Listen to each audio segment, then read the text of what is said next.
ব্রেকআপের পরে আমি তোমার একটা জিনিস লক্ষ্য করেছি। কি জিনিস? আমি অনলাইনে আসলেই তুমি অনলাইন থেকে চলে যাও। কেন এমন করো? তুমি অনলাইনে থাকো, কিন্তু তোমাকে নক করতে পারি না, তোমার সাথে কথা বলতে পারি না। এই জন্যই আমি অনলাইন থেকে চলে যাই। কে বারণ করেছে তোমাকে কথা বলতে? কেউ না। তাহলে? আমার নিজের কি আত্মসম্মান নেই? আর আমাকে ছাড়া তুমি যেখানে ভালোই আছো, সেখানে কেনই বা তোমাকে জ্বালাবো বলো? একটা কথা জিজ্ঞেস করি?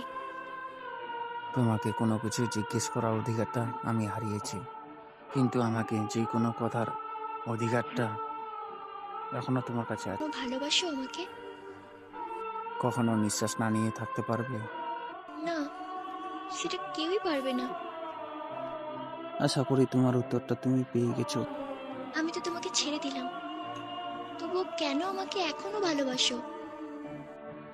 এর কোনো উত্তর আমার কাছে জানা নেই। না ভালোবাসলে হয় না?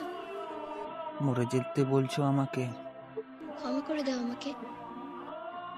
তোমার উপরে তো কখনোই রাগ করিনি, তাহলে আবার কিসের ক্ষমা? কষ্ট পাও না আমার জন্য? কেন কষ্ট পাবো? তুমি তো ভালোই আছো। আর জানোই তো, তুমি ভালো থাকলেই আমি ভালো থাকি। তুমি কি কখনোই ভুলবে না আমায়? কখনোই কি অন্য কারো হবে না? তুমি ওইখানে আছো, আমি ওইখানেই আছি, এমনি থেকেই দেখতে পাবে। ছেলেটার এই এসএমএসটা দেখে মেয়েটার নিজের চোখের জল ধরে রাখতে না পেরে নিশ্চুপ হয়ে কান্না শুরু করলো। আচ্ছা, বাদ দাও এইসব কথা। এই জানো, তুমি না অনেক ভাগ্যবতী। কেন? এখন যে ছেলেটা তোমাকে ভালোবাসে, বা যাকে তুমি ভালোবাসো, তোমার জীবনে প্রথম, তুমি কিভাবে জানলে? তা তুমি বুঝবে না। আর জানোই তো, কারো জীবনে প্রথম হওয়াটা অনেকটাই ভাগ্যের। কিন্তু তুমি তো আমার জীবনে প্রথম ছিলে না, তাই হয়তো তুমি আজ আমার জীবনে নেই। কিন্তু তোমার তো ভালোবাসা সত্যি। আরে না, সত্যি হলেই কি আজ? আচ্ছা, বাদ দাও ওসব কথা। শুনলাম মাঝে মধ্যে নাকি নেশা করো, আর নাকি খুব সিগারেট খাও। হ্যাঁ, ঠিকই শুনেছ। কেন করো এসব? কিছুই না, জাস্ট নিজেকে শেষ করার দ্রুত মাত্র চেষ্টা। বেঁচে থাকতে চাও না?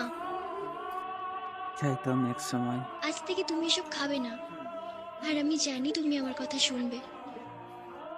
প্রেম করছো অন্য কারোর সাথে, আর ভালোবাসা দেখাচ্ছ আমাকে। এ কথা বলতে পারলে? তুমি আমাকে ছেড়ে গিয়েছো, আমি কিচ্ছু বলিনি।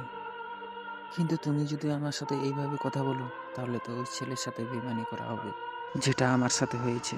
আর আমি জানি এটার কষ্ট কি, তাই আমি চাই না যে অন্য কেউ, কোনো ছেলে আমার মতো কষ্ট পাক। ভেবেছিলাম কাঁদবো না,